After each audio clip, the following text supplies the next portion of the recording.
मेरी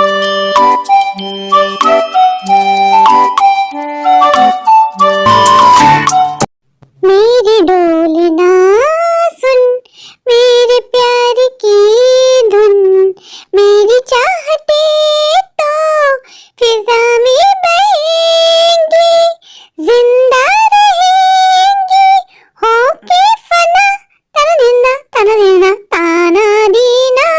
मेरी डोलना सुन, मेरे प्यार की धुन। कौन है? प्लीज सामने आ जाओ। क्यों मुझे डरा रही हो? मैंने क्या बिगाड़ा है तुम्हारा? आकाश जी, क्यों आप मुझे इस हॉन्टेड हाउस में अकेला छोड़ के चले गए? आप मुझसे प्यार नहीं करते ना? आपको अपने बच्चों की परवाह नहीं है आकाश जी। क्या हो गया शिल्पा? ना हेलो ना हाय, फोन करते ही डायरेक्ट शिकायतें शुरू कर दी। और नहीं तो क्या, आप मुझे भूत बंगले में छोड़ के चले गए। रोज मेरे साथ नई नई पैरानॉर्मल एक्टिविटीज होती हैं आकाश जी। मैं क्या करूं? मुझे नहीं रहना इस घर में आकाश जी। शिल्पा बस, ग्रो अप, बचपना खत्म करो। मैंने कहा है ना, उस घर में ऐसा कुछ भी नहीं है। तुम ज्यादा सोचती हो, इसलिए तुम्हें ज्यादा महसूस होता है।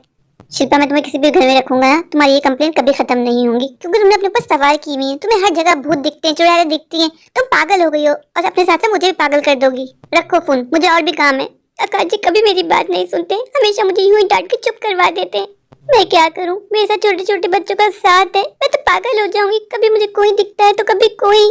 मैं आकाश जी को कैसे समझाऊं? ये मेरा वहम नहीं है और ना ही मैं पागल हूँ। होता है तो दिखता है ना। मैं किससे बात करूं? मैं तो यहाँ किसी को जानती भी नहीं हूँ। ये तो मेरे लिए बिल्कुल नई जगह है। क्या करूं?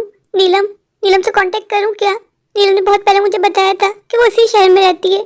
मेरे सेल फोन में नीलम का नंबर भी है। क्या नीलम मेरी मदद करेगी?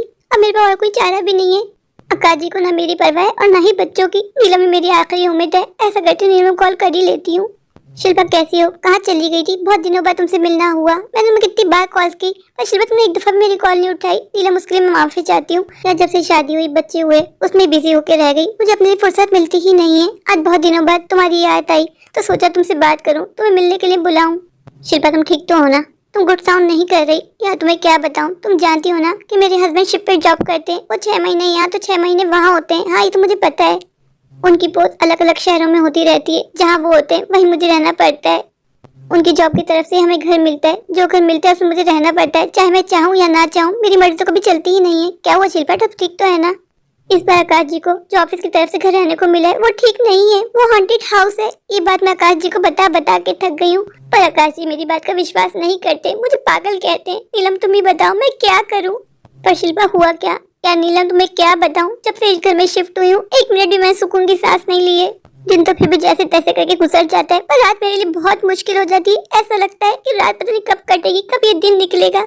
रोज रात को घर में अजीब अजीब सी आवाजें आती हैं। ऐसा लगता है पता नहीं कितने लोग हैं जो घर में बातें कर रहे हैं और सारी की सारी बातें मेरे पास बैठ के कर रहे हैं। मैं यहाँ वहाँ देखती हूँ तो मुझे कोई नहीं दिखता। रात होते ही घर की सारी लाइट्स ब्लिंक करना शुरू कर देती हैं। घर में झूला डला हुआ है। ऐसा लगता है रात में कोई जोर जोर से झूला झूल रहा हो। घर की छत से ऐसी आवाज आना जैसे कोई छत पे फुटबॉल खेल रहा हो। इस नए घर में शिफ्ट हुए मुझे 3 महीने ही गुजरे थे। मैं बहुत ज्यादा परेशान हो गई थी। मैंने अपनी माँ को अपने पास बुला लिया। वो मेरी जिंदगी का सबसे गलत फैसला था कि मैंने अपनी माँ को अपने पास बुला के रखा। अम्मी के साथ जो हुआ उसके लिए मैं कभी अपने आप को माफ नहीं करूंगी। क्या हुआ आंटी के साथ? जब अम्मी मेरे पास मेरे घर आई, पहली रात तो जैसे तैसे करके मेरी और अम्मी की गुजर गई। दूसरे दिन अम्मी घर में वॉक कर रही थी। अम्मी को ऐसा लगा जैसे किसी ने अम्मी को पीछे से धक्का मारा हो और अम्मी सीढ़ियों से गिर गई। मैं अम्मी को लेकर डॉक्टर के पास गई।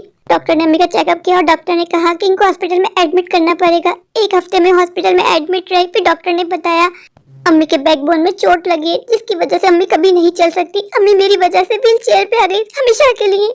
मैंने डॉक्टर से बात की और डॉक्टर से कहा कि आप पैसों का मत सोचिए, आप अम्मी का इलाज कर दीजिए, अम्मी का ऑपरेशन कर दीजिए, बस अम्मी को फिर से अपने पाँव पे खड़ा कर दीजिए। तो डॉक्टर ने बताया अब आपकी वालदा कभी नहीं चल सकती, सिर्फ और सिर्फ मेरी वजह से। मेरी माँ हमेशा हमेशा के लिए व्हील चेयर पे आ गई। मैं अपने आप को इसके लिए कभी माफ नहीं करूंगी। शिल्पा प्लीज रोना बंद करो। जब मैंने ये बात आकाश जी को बताई तो उन्होंने सारा इल्जाम मेरी माँ पे ही डाल दिया कि तुम्हारी माँ बूढ़ी हो गई है, तुम्हारी माँ को दिखता नहीं है, तुम्हारी माँ इसलिए गिर गई होगी सीढ़ियों से। इसी तरह मेरा बेटा राजू कल फुटबॉल खेल रहा था। खेलते खेलते मेरा राजू इतनी जोर से गिरा कि उसका सर फट गया और राजू ने मुझसे कहा माँ मैं खुद नहीं गिरा, मुझे किसी ने धक्का मारा है। मैं तो राजू की बात का विश्वास कर लिया क्योंकि मैं तो सब कुछ अपनी आंखों से देख रही हूँ। पर जब मैंने ये बात राजू के पापा आकाश जी को बताई तो उन्होंने मेरी बात का विश्वास नहीं किया और मुझे कहने लगे तुम पागलों वाली बातें करती हो, बच्चा है खेलेगा तो चोट तो लगेगी ना। नीलम, मैं इस शहर में किसी को नहीं जानती सिवाय तुम्हारे। मुझे इस घर में नहीं रहना, पर मैं क्या करूं? आकाश जी मेरी बात नहीं मान रहे। मैंने आकाश जी से कहा, आकाश जी मुझे इस घर में नहीं रहना, मैं कोई घर रेंट पे ले लेती हूँ, वहाँ शिफ्ट हो जाती हूँ। आकाश जी ने मुझ पर गुस्सा किया और कहा, चुपचाप इस घर में रहती रहो। 1-2 महीने के अंदर मैं आने की कोशिश करता हूँ, फिर देखेंगे कि क्या किया जाए, पर मैं अब नहीं रह सकती इस घर में। अब सवाल मेरे बच्चों का है। रोज रात में मुझे अपने बेडरूम में एक चुड़ैल नजर आती है जो गोद में एक बच्चे को ली हुई होती है, और ऐसा लगता है जैसे वो मुझे कुछ कहना चाहती हो, मुझे कुछ बताना चाहती हो। नीलम प्लीज तुम ही बताओ मैं क्या करूं, इस तरह मैं पागल हो जाऊंगी। शिल्पा प्लीज तुम टेंशन मत लो, मैं देखती हूँ, अगर मुझे कोई घर रेंट पे मिल गया तो तुम वहाँ शिफ्ट कर जाना। रहने दो आकाश को। आकाश को तुम्हारी परवाह कभी रही कहाँ है? वो तुमसे प्यार नहीं करता, खुद तो 6-6 महीने शिप पे जॉब करता है। आकाश को क्या फर्क पड़ता है कि तुम्हारे बच्चों के साथ क्या हो रहा है? वो तो तुम रही हो ना। शिल्पा तुम्हें स्टैंड लेना होगा, आकाश के खिलाफ जाना होगा। अब सवाल तुम्हारे बच्चों का है। शिल्पा जिस तरह तुम बता रही हो उस तरह मुझे ऐसा लगता है कि मुसीबत तुम्हारे बच्चों पे आ सकती है। ऊपर वाला ना करे इससे पहले कोई बड़ी अनहोनी हो जाए और तुम्हें पछताना पड़े, उससे पहले पहले तुम किसी और घर में शिफ्ट हो जाओ। मैं कल ही से ढूंढती हूँ कि मुझे कोई अच्छा रेंट पे घर मिल जाए, पर आकाश जी पैसे नहीं देंगे, वो बहुत कंजूस हैं, तुम जानती हो आकाश जी को। शिल्पा तुम उसकी चिंता नहीं करो, मैं हूँ ना, घर का रेंट मैं दे दूंगी, तुम्हारे बच्चों से ज्यादा नहीं है। पर नीलम आकाश जी को मालूम होगा तो मुझ पर बहुत गुस्सा करेंगे। शिल्पा तुम्हें आकाश अजीज है या फिर अपने बच्चे? मुझे तो अपने बच्चे ही अजीज हैं, आकाश जी कौन सा मेरे साथ रहते हैं। तो फिर बस तो अपना और अपने बच्चों का सोचो। वैसे मैं एक तांत्रिक बाबा को भी जानती हूँ, अगर मुझे उनसे बात हो गई तो मैं उनको यहाँ लेके आऊंगी, तुम्हारा पूरा घर चेक करवाते हैं। शिल्पा तुम्हारी बात जानने के बाद मुझे ऐसा लग रहा है इस घर में कोई ना कोई बड़ी दुर्घटना घटी है जिसके बारे में हम नहीं जानते। मैं कोशिश करती हूँ कि कल ही तांत्रिक बाबा तुम्हारे घर आए और तुम्हें देख के बताएं। नीलम तुम्हारा बहुत बहुत धन्यवाद, मैं तुम्हारी एहसान कभी नहीं भूलूंगी, तुमने दोस्ती का फर्ज निभा दिया। नीलम तुम ही मेरी आखिरी उम्मीद थी, इस शहर में मैं तुम्हारे सिवा किसी को नहीं जानती। चलो शिल्पा तुम रोना बंद करो, अब किसी भी बात की चिंता मत करना। अब मैं चलती हूँ, मैं कल आऊंगी अपने तांत्रिक बाबा को साथ लेके। वो तांत्रिक बाबा कोई छोटे मोटे तांत्रिक बाबा नहीं है, वो इस शहर के सबसे जाने माने तांत्रिक बाबा है। पता नहीं कितनी चुड़ैलों को उन्होंने अपने वश में किया है। तांत्रिक बाबा ये वो घर है जिसकी मैं आपसे बात कर रही थी, आप देख के बताएंगे इस घर में प्रॉब्लम क्या है, इस घर में क्या हुआ था। बेटा तुम विश्वास नहीं करोगी, इस वक्त जो मुझे नजर आ रहा है ना, तुम लोग वो नहीं देख सकते। शिल्पा बेटा आपने इस घर में 4 महीने कैसे गुजार लिए? इस घर में तो कोई 1 मिनट भी नहीं रह सकता। जो मुझे दिख रहा है ना उसमें इस घर में रहना नामुमकिन है, असंभव है। आपकी किस्मत अच्छी है कि आपके और आपके बच्चों के साथ ऐसा कुछ नहीं हुआ, वरना आपको पछताना पड़ता। पर बाबा जी ऐसा क्या है इस घर में? बेटा जो आपको दिखती है वो इस घर में चुड़ैल है। मेरी उस चुड़ैल से बात हुई है, उसने मुझे बताया 20 साल पहले इस घर में आग लग गई थी और उस चुड़ैल की पूरी फैमिली इस घर में जल के राख हो गई थी। कोई भी उस चुड़ैल को और उसके बच्चों को बचाने नहीं आया। वो चिल्लाती रही, मदद मांगती रही, पर कोई भी उसकी मदद को नहीं आया।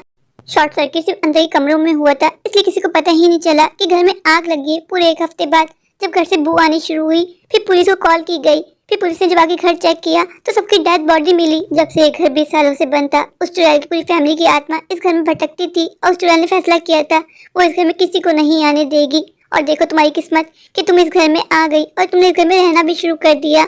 शिल्पा बेटा चुड़ैल ने तुम्हें बहुत इशारे दिए, पर तुम उसके इशारे नहीं समझ पाई, इस वजह से उसने तुम्हें तंग करना शुरू किया। कभी तुम्हारे बेटे को चोट लग जाती तो कभी तुम्हें कुछ नजर आता। शिल्पा बेटा जितनी जल्दी हो सके इस घर को खाली कर दो, इससे पहले चुड़ैल तुम्हें कोई बड़ा नुकसान पहुंचा दे और तुम्हें पछताना पड़े। बाबा जी मैं 1-2 दिन में घर खाली कर दूंगी, अब आकाश जी चाहे या ना चाहे अब मैं इस घर में नहीं रहूंगी। बाबा जी आपका बहुत बहुत धन्यवाद, आपने मेरी बहुत बड़ी मदद कर दी। नहीं बेटा ये तो मेरा काम है, मेरा फर्ज है। आप अपने दोस्त का धन्यवाद कहो जो सही समय में मुझे यहाँ ले आई, और आपके साथ कुछ ऐसा हो जाता जिसके लिए आप उम्र भर पछताती। नीला मैं तुम्हारा धन्यवाद किस तरह करूं, मुझे नहीं समझ में आया। तुमने मेरी और मेरे बच्चों की जान बचाई है, अगर तुम मुझे नहीं मिलती तो फिर मैं जैसे तैसे इसी घर में रहती रहती, गुजारा करती रहती, पर तुमने मेरी और मेरे बच्चों की जान बचाई है, इसका एहसान मैं कभी नहीं भूलूंगी। शिल्पा पागल हो क्या? दोस्त भी कह रही हो, थैंक यू भी कह रही हो। शिल्पा तुम्हें एक गुड न्यूज भी देनी है, मुझे एक घर मिल गया और बहुत अच्छा है। तुम आज ही उस घर में शिफ्ट करोगी। बता देना अपने सो कॉल्ड हस्बैंड को कि तुम ये घर छोड़ रही हो और नए घर में शिफ्ट कर रही हो, फिर जो भी होगा देखा जाएगा। इस घर में आने के बाद मुझे ऐसा लगा जैसे मुझे और मेरे बच्चों को नई लाइफ मिली हो। उस हॉन्टेड हाउस में मैं ही जानती हूँ मैंने कैसे पल पल गुजारा, एक पल भी मेरा सुकून से नहीं गुजरा। चलो शिल्पा मैं चलती हूँ, कोई भी जरूरत हो ना तो टाइम मत देखना, बिल्कुल नहीं हिचकिचाना, मुझे कॉल करना, मैं फौरन आ जाऊंगी। Thank you Neelam, thank you so much. फिर से थैंक यू। अच्छा सॉरी, फिर सॉरी।